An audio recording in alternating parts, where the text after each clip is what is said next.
Assalamualaikum warahmatullahi wabarakatuh. Alhamdulillahirabbil alamin wa bihi nasta'in wa ala umri dunya waddin. Wassalatu wassalamu ala asrofil anbiya'i wal mursalin wa ala alihi wa ashabihi ajma'in. Amma ba'du.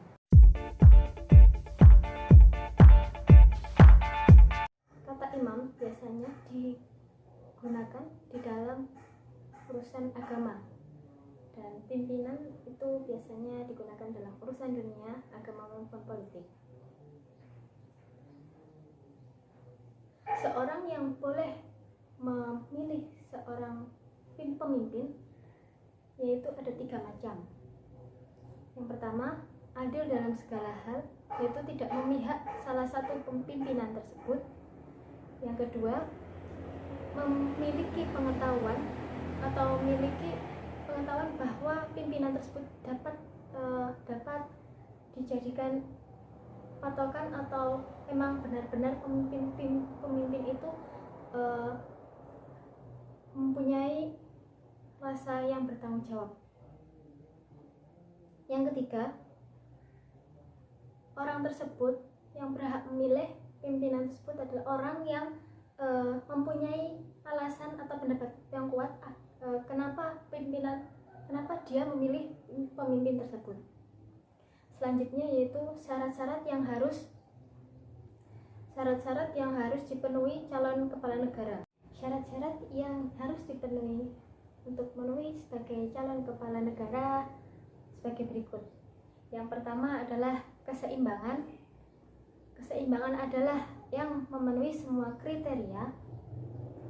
Yang kedua, mempunyai ilmu pengetahuan, karena ilmu pengetahuan adalah yang pokok dan yang harus dipunyai oleh kepala negara tersebut. Yang ketiga yaitu mempunyai fisik yang sehat. Yang keempat, mempunyai pemikiran yang baik. Yang kelima, memiliki keberanian untuk melindungi wilayah kekuasaan. Yang keenam adalah berasal dari keturunan Quraisy. Ini syarat-syarat tersebut terdapat dalam kitab Al-Ahkam Al-Sultaniyah.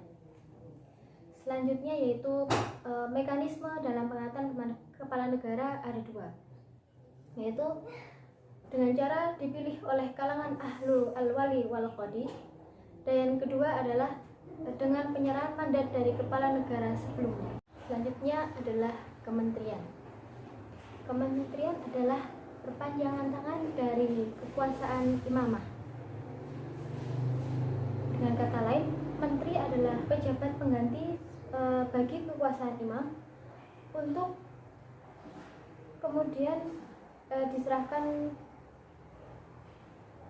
untuk menyelenggarakan proses pengelolaan negara.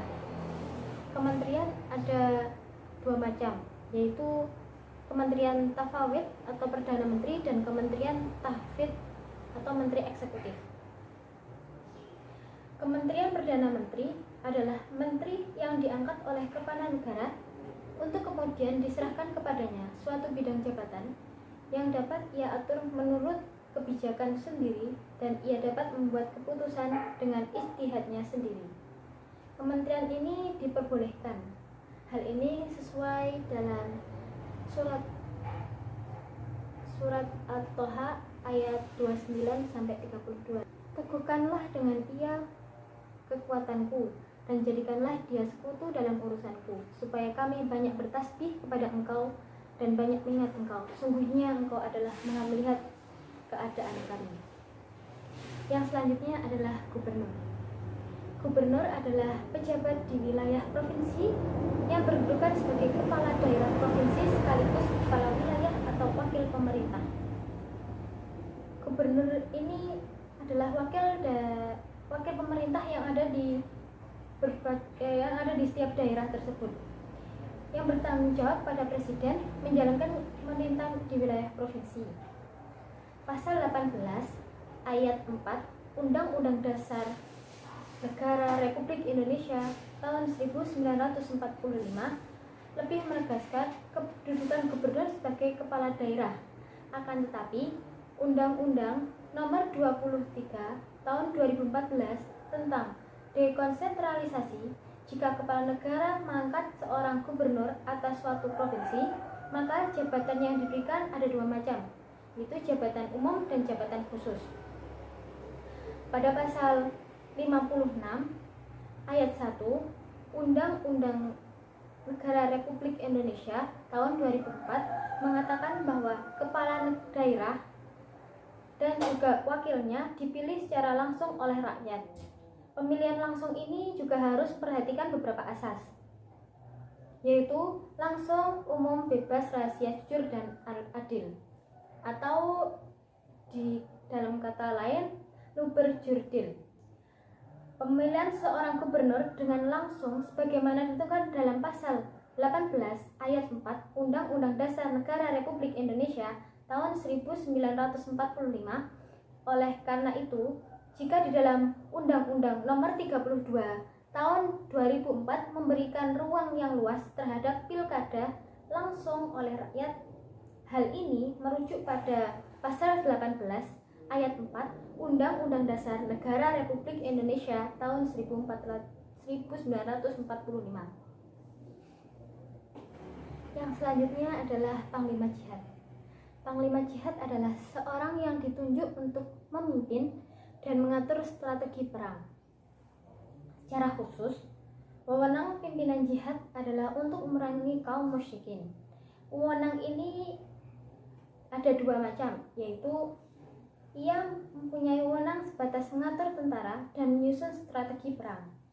Yang kedua, pimpinan jihad ini diberi mandat penuh untuk menangani seluruh masalah yang berhubungan dalam hal mengatur berjalannya tentara, pembagian ghanimah, dan mengikat perdamaian. Selanjutnya yaitu Panglima Jihad mempunyai kewajiban atas para tentaranya. Di antaranya yaitu pimpinan jihad wajib bersikap lembut kepada mereka dalam perjalanan. Jadi pimpinan jihad jangan sampai berkata kasar kepada bala tentaranya. Yang kedua, wajib memeriksa kuda-kudanya yang mereka gunakan sebagai perangkat perang dan kendaraan mereka.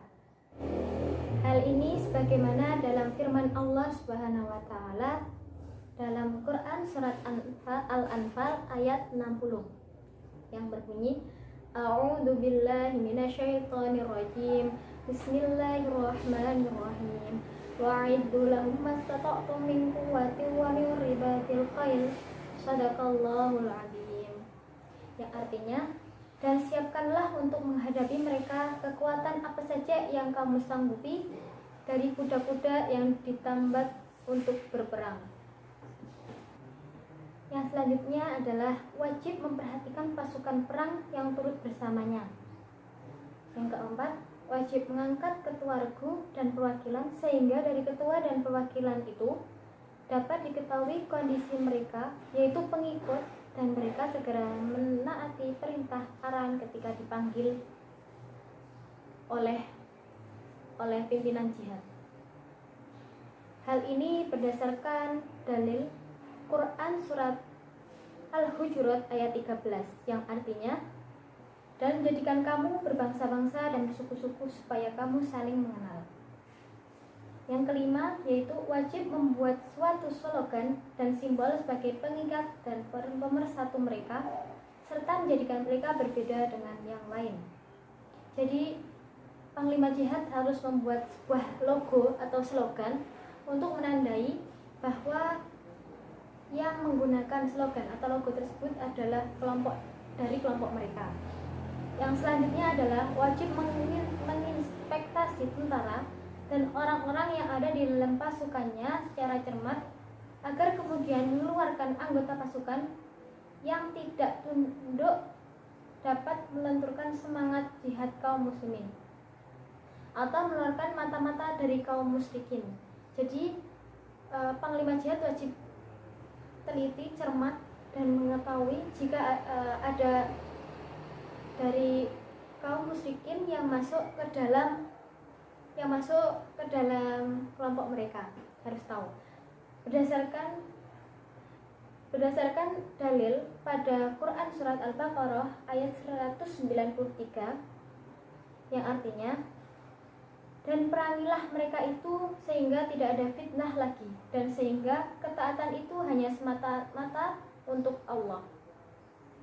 Dan yang terakhir adalah pimpinan tidak mengistimewakan seseorang sedarah dengannya, yang seide dengannya, dan yang semazhab dengannya atas orang yang berbeda ikatan darahnya atau berbeda dalam ide dan mazhabnya. Jadi, seorang pemimpin harus adil dan tidak boleh memilih-milih bala tentaranya. Mungkin hanya itu yang dapat saya sampaikan. Kurang lebihnya saya mohon maaf yang sebesar-besarnya. Billahi taufiq wal hidayah, waridha walinayah. Wassalamualaikum warahmatullahi wabarakatuh.